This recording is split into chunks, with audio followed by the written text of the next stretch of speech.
Today I'm going to talk about a gentleman called Johnny Frank Garrett. Now, some of you may recognize the name, of you may not, but they actually did create a film called Johnny Frank Garrett's Last Words, which is available on Amazon Prime, and I'm sure you could probably find it in other places. Now, his process with the justice system is what we call a complete and utter KO failure. So he was convicted in 1969 of raping and killing a nun. And Johnny was in his teens at the time. The trial was absolutely brutal. And I know in my heart of all hearts that this man was actually innocent. He was very close to the priest that supported him, that he used to see, and he knew himself that Johnny didn't do it. But what it ultimately led to was he was tried, and they had basically convicted an innocent man for the lethal injection. So, having said this, before that kind of come to light at the end of the kind of trial, if you will, there were 12 jurors. But again, if you watch my channels, I call them commoners, because that's exactly what they are, because they're judging, and it's not about judging, it's about kind of facts and all the in-betweens that we don't always see. And so on the jury there was only one man that, after they'd had all the information, watching this trial, all the evidence, the fact, whatever you want to call it, as soon as they got into that room to discuss whether Johnny was innocent or not, 11 of them immediately said, right, he did it. And there was one guy, only one, that actually had turned around and said, I don't think he did it. And so they're all getting at him. And in the end, in 2 to 3 hours, the decision was made. And Johnny Garrett was then sent for the lethal injection, awaiting his death on death row. So they used a lot against him in this trial. So he did have a couple of disabilities, but that was used against him at trial. But he never hurt anyone. He was actually quite a nice person at heart, and he was very close. It just so happened to be, I think, because of his situation, he was very close at a certain church with a priest, so he knew all the people that worked in this church, including this nun that had been brutally kind of violated. And so, because in those days, we didn't have DNA, we didn't have this, we didn't have that, but he got pulled down for it straight away, and it was horrible to see, and it was heartbreaking. He was a teenager, and no one, his defense couldn't do anything, literally. But like I say, he then awaited death row for 10 years, and within these 10 years, he then, the priest that he was close with knew he didn't do it, and he literally would try and visit Johnny almost every day while he awaited on death row. And Johnny had got to a point that he was solely violently bruised and violated by the fact that he was in this cell in the first place, and that he could ever be questioned to do such a thing. And now, don't get me wrong, obviously there are those out there that can do these things and you wouldn't know otherwise, but it's about I guess, people seeing what they want to see.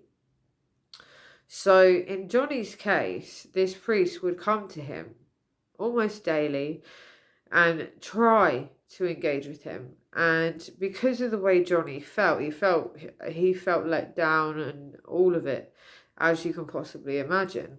And so what each time this priest would come, he literally would get aggressive and be like, fuck off, leave me alone. I don't want to talk to you, don't want to talk to anyone. And so he waited on death row for about 10 years. But this priest didn't give up until that moment either. But not so long before he was going to be sent for his lethal injection to take place, he was frantically writing, like on A3 paper, front and back, frantically. And when they took him, he had left, whatever this was, if you will, a letter on his pillow. And obviously it was only found after, he had the lethal injection and whatnot. But so the gist is he was actually taken that day then to his lethal injection. And as you are aware, in these situations, there's a glass panel which the opposing side can watch, which I'm not going to lie to you. I mean, it is pretty disgusting, because what we're potentially doing ourselves is killing people. And within the law, that's legal, but killing anyone is illegal in my eyes. So, it's all very well going through the loopholes and saying, well, you know what, this person killed about 50 women, then he deserves it. Maybe. But it still means that you're taking another life to get that peace, which you're never going to get, because it doesn't work like that. Life isn't built around peace. There always has to be someone in greater power. There always has to have this or that, or so with Johnny, he was sat on the table, they laid him down, hooked him up, got him ready, and obviously the opposing side through the window was the defense that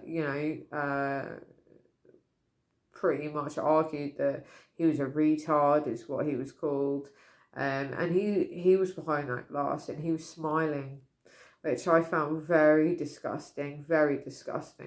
And obviously the family or the personal friends or what have you of this nun, it's not, to me, it's, if someone does something wrong, they do something wrong, but it's, taking somebody else's life, whether they've done it or not, is still taking somebody's life. So they said to him before they gave him the lethal, well, do you wish to say anything? Do you wish to, talk or what have you? And he said yes. And he sat up and he said, I'm coming for you. I'm coming for your mother's mother, your sister's daughters, your aunts, your uncle, anyone who was in that room.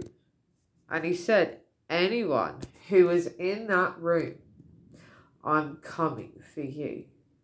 Wait, I'm coming for your white ass, was his line. So then they give him the lethal and he's lying there and he doesn't seem to be moving too much for maybe like a minute, 30 seconds, something like that. And then boom, he kind of he sits up and roars, literally like something had taken him over. And this is also another reason that I wanted to talk about Johnny Frank Garrett, because this is based on real events, yet it plays into the paranormal. So keeping in mind, that's exactly what happened. He passes away through the lethal injection. And then what you see is the one man that had thought that he was innocent and didn't do it, You see them, living their lives, what have you, and then you realise, as it kind of goes along, that there are individuals that are like one woman, we don't know, we just know that she passed away. There was no foul play involved. There wasn't anything like that. So they didn't have, anything to relate it to, or for someone to even, go to question. And so the one juror that felt that maybe he did not do this was purely and simply, he then one of his wife's friends was on the jury at the time.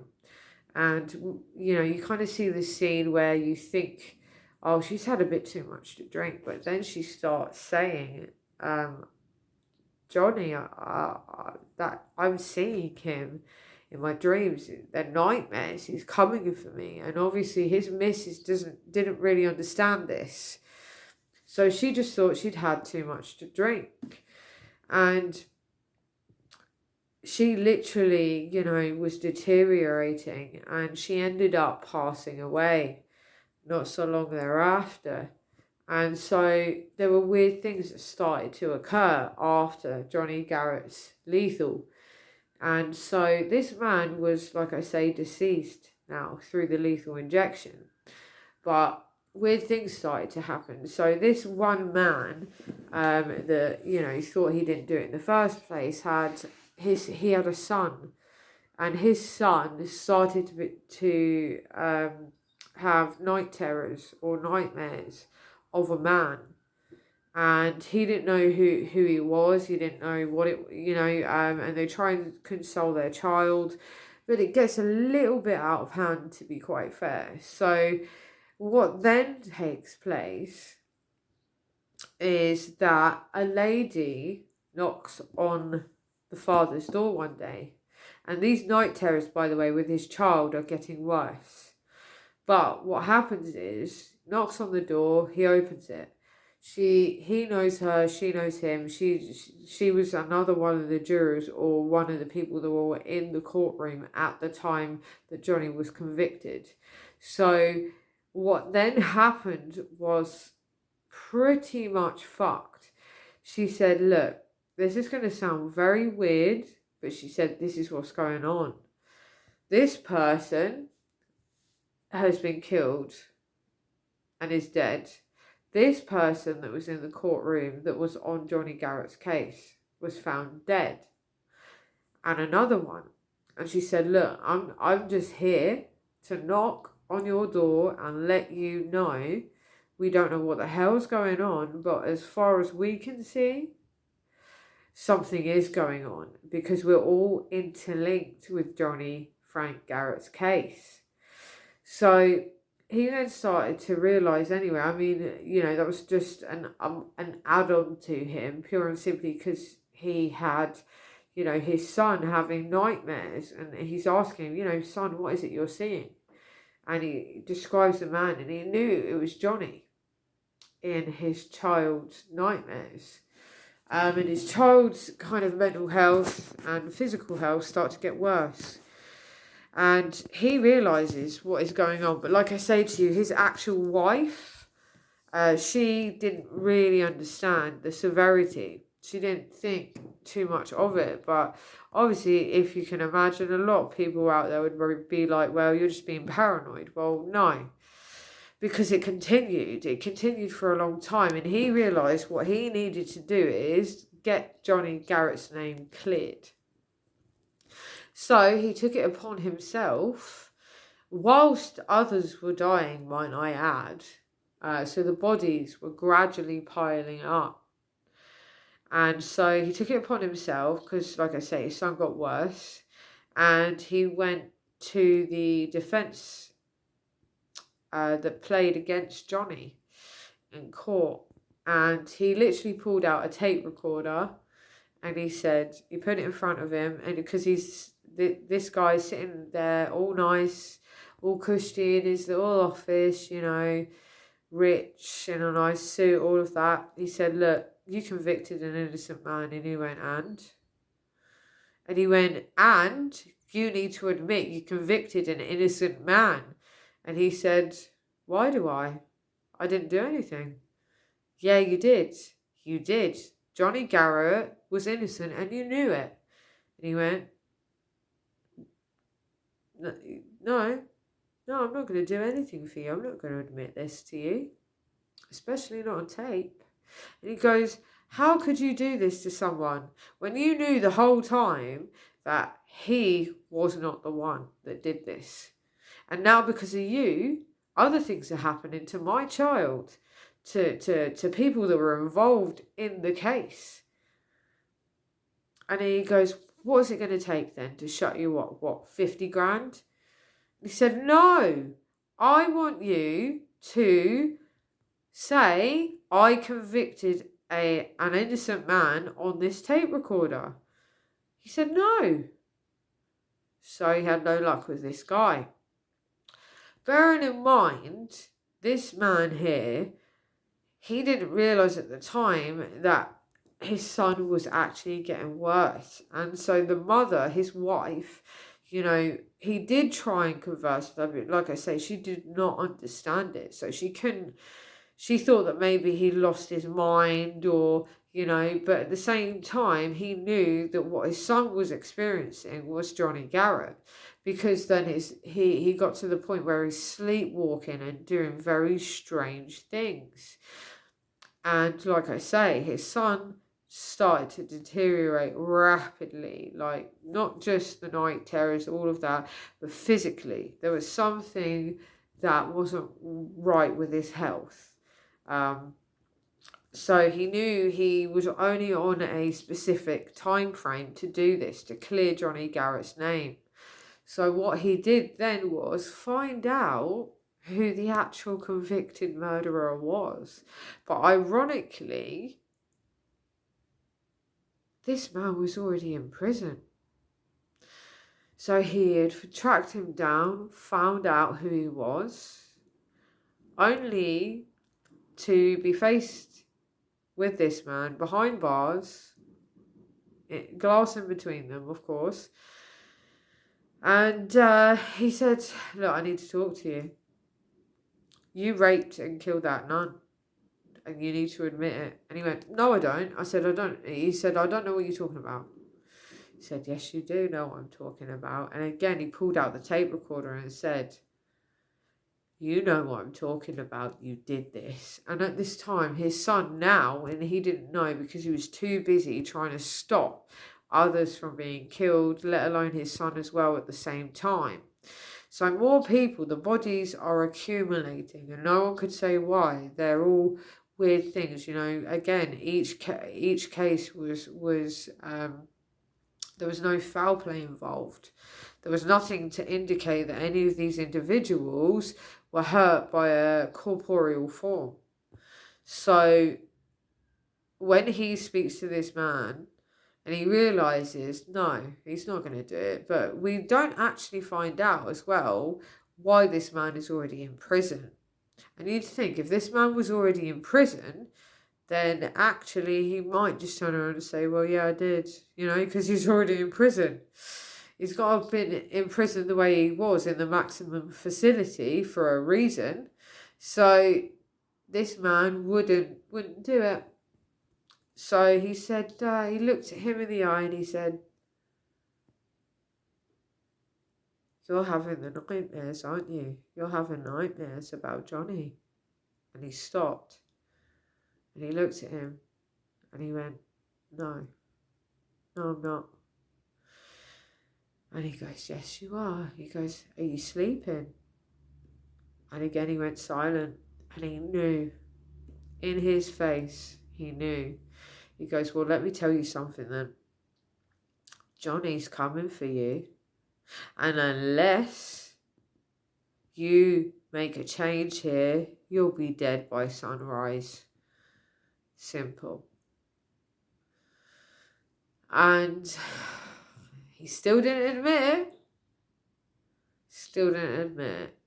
But then what came from that was pure and simple kind of shit. What do I do now? He was stuck. and his boy now is in hospital, but he don't know it. He went back home to I think get something or try and find another path, but his son is in hospital bed dying, literally, and the mother's by the side of him, and the doctors can't seem to figure out what's going on. And then before he knows it, before the mother rather, like, because like I say, the father himself didn't know his son was already in hospital, and that he was dying, literally, and he died in this moment. He died, he passed away, and the wife was literally, you know, like crying and trying to cuddle him, trying to bring him back to life, all of it in a hospital, whilst he was out trying to prevent this in the first place. So during this, then what actually took place was pure and simply, in this moment at the same time, this man was knocked down completely flat out, and he had Johnny Garrett in his face. And Johnny Garrett was literally like, I'm gonna kill you, I'm gonna fucking go. You know, he's really aggressive. You put me away, I'm gonna show you the pain that you gave to me. You know, it's that kind of, as he says, please, please, please. He said, please. He said, look, I'm trying to help you. So I don't fucking care, you put me here still. Which I think he had every right to still say. But again, like I say, it doesn't justify taking another's life. And in this moment, he said, look, I'm trying. I am trying. But you know what? My son, you can take my life if you promise to leave my son. And like I say, at this pivotal moment, he didn't even know his child was already dead. So then what you next see is the child awakes and he's alive. And that deal was made. So his child survived and his life was taken in the process. So it was like a buyout, one soul for another, if you will. And that's how, you know, it ended. But, you know, there's about, if you look it up, there's at least about 12, 15 people that were killed after Johnny Garrett's conviction. And yeah, so that's why I also have said in prior videos, you know, life and death run parallel. And that's why you never, ever, ever, ever, you don't know who you're dealing with. That's the problem. So when you're rude to someone, you know, you don't have to be rude to them. That's what I say. Don't piss off the wrong person. Because once you do, no matter whether you are a believer or not, weird things happen. Weird things and strange things, but wonderful things do happen too. But at the end of the film as well, you do actually hear Johnny Garrett's rantings, literally vocal rantings, and they'll show you each individual that had died, who had convicted him within the courtroom. You know, it weren't just jurors, it was the defense, it was this person, it was that person. And yeah, and that's what you see. So he had sacrificed his life to save his son's life. But Johnny Garrett made a promise. And I understand why he did it. Because he was a man that was innocently convicted of something that he did not do. Even the priest knew. And that's coming from a priest. For anyone to be accused of that with a nun, you're fucked. You are fucked in the head. But like I say, it's not, again, I'm not coming from a background of judgment. What I'm coming from is that actually you'd think, well, why would the boy be stupid enough to do that if he was close to the church, close to the priest? He didn't have much. You know, we're talking about 1969. 1960 fucking 9. Long time ago. A long fucking time ago now. and no one deserves that. But even these days, you know, people are being convicted of things they aren't doing, and you know, it's always the innocent ones that get caught in the crossfire, which I don't think that's acceptable in any means. You know, we all have our own opinions, yeah, but at the same time, what you've got to understand is that if you end up being one of those individuals with that opinion, then what do you think is going to happen to you?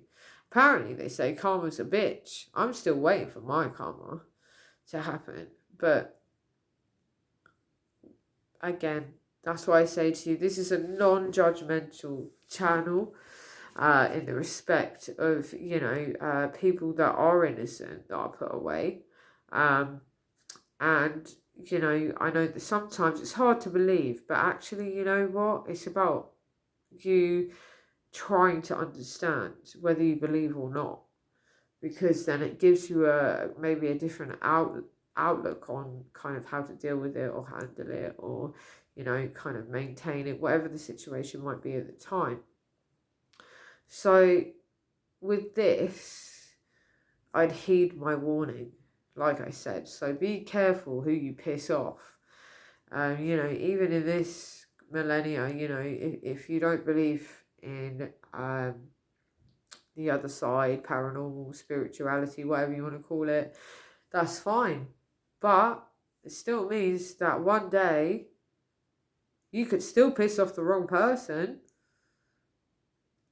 And that's why I'm a firm believer in respect and manners, and I have old-fashioned morals. And I think that if we all had respect for one another, half of the things that happen would not happen.